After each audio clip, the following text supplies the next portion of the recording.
5 తగ్గించే ప్రతి ఏమి కొడతలేదు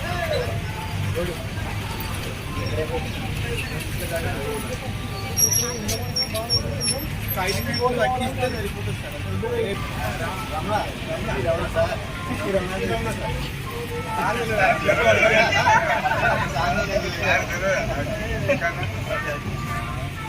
సార్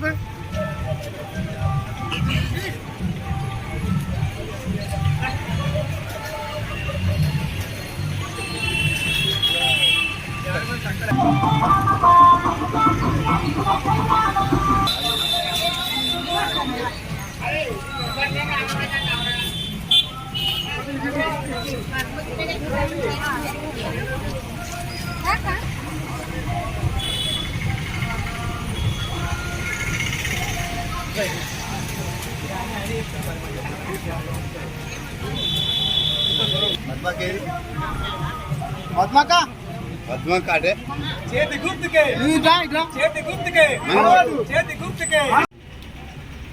పోలింగ్ జరగబోతాం. ఇప్పటికే 3 విడతల పోలింగ్ అయిపోయి 4వ విడత. ఆ తర్వాత ఇంకా 3 విడతల పోలింగ్ అంటే 7 విడతల పోలింగ్ ఉన్నాయి. దేశవ్యాప్తంగా ఈ సార్వత్రిక ఎన్నికలు సాగుతాం. ఈ ఎన్నికలు దేశ భవిష్యత్తుకు సంబంధించి దశ దిశ నిర్దేశించే ఎన్నికలు. ఈ దేశం నిజంగా విభిన్న మతాలు కులాలు మరి అనేక సంస్కృతులు సాంప్రదాయాలు లేవైనటువంటి.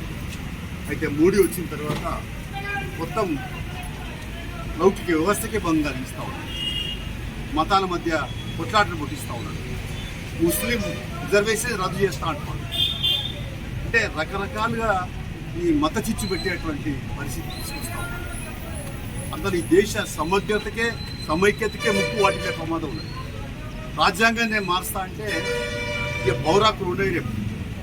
రేపు రాజ్యాంగం మారిస్తే మన భవిష్యత్తు ఏమిటి? ఓటాకులు ఉండదు. పౌరాకులు ఉంటే ఓటాకులు ప్రశ్నించే గొంతుగా నొక్కేస్తాం.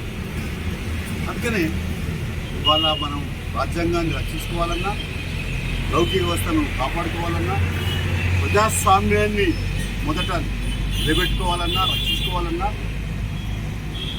మరి నరేంద్ర మోడీని ఓడించాలి. మోడీ ఇచ్చిన ఏ ఒక్క హామీ అమలు కాలే. నల్ల డబ్బు తెస్తా అని ఒక పైస తెలే, సంవత్సరం 2 కోట్ల ఉద్యోగాలు ఇస్తా అని ఏమి గెలే. దానికి భిన్నంగా మరి ఇవాళ కార్పొరేట్ సంస్థలకు మాత్రం 12 లక్షల కోట్ల రూపాయల అప్పులు మాఫ్ చేశాడు. రైతులకు ఒక పైసా చేయలే. కార్మికుల హక్కులు కాలు రాశాడు.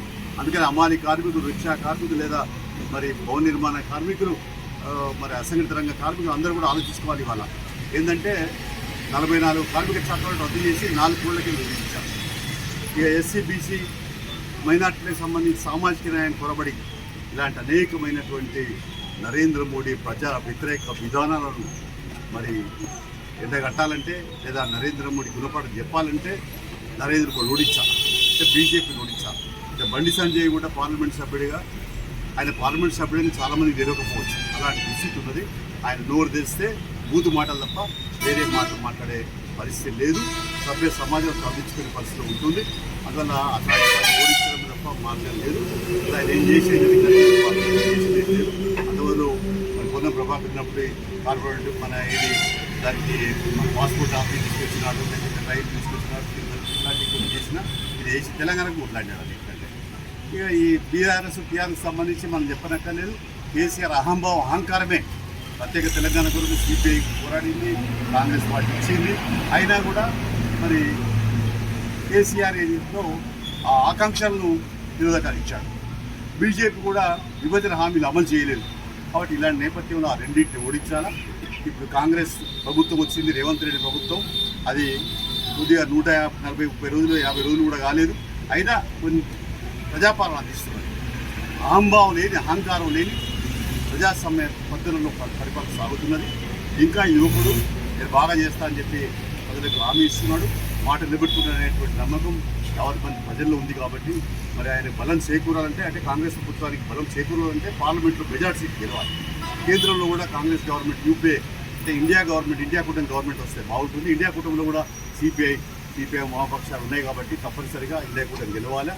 అలాగే ఇక్కడ మరి తప్పనిసరిగా ఇక్కడ 14 సీట్లు గెలిస్తేనే మరి కాంగ్రెస్ ప్రభుత్వానికి బలం ఉంటుంది కాబట్టి ఇక్కడ కూడా వెంచాల రాజేందర్ రావు చేయి గుర్తుపైన భారీ మెజార్టీ ఓటేసి హుస్నాబాద్లో కాంగ్రెస్ గెలిచింది, సిపిఐ బలపరిచింది. ఇప్పుడు కూడా సిపిఐ అండగా ఉన్నది కాబట్టి బలపరుస్తుంది. మేము ఇంటింటి ప్రచారం కూడా తిరుగుతూ ఉన్నాం. తప్పనిసరిగా సిపిఐ శ్రేణులు మరింత ఇవాళ వచ్చి మరి ఇంటింటి ప్రచారానికి శ్రీకారం చుడతారు. రేపు జల్లుబాడి ఉన్నది. ఈ రకంగా మొత్తం మీద కమ్యూనిస్ట్ పార్టీ కథం దొక్కుతూ చేయి గుర్తుపైన ఓటేసి గెలిపించేందుకు వెంచాల రాజేందర్ గెలిపించేందుకు చేసిన గెలిపిద్దాం ఇండియాకు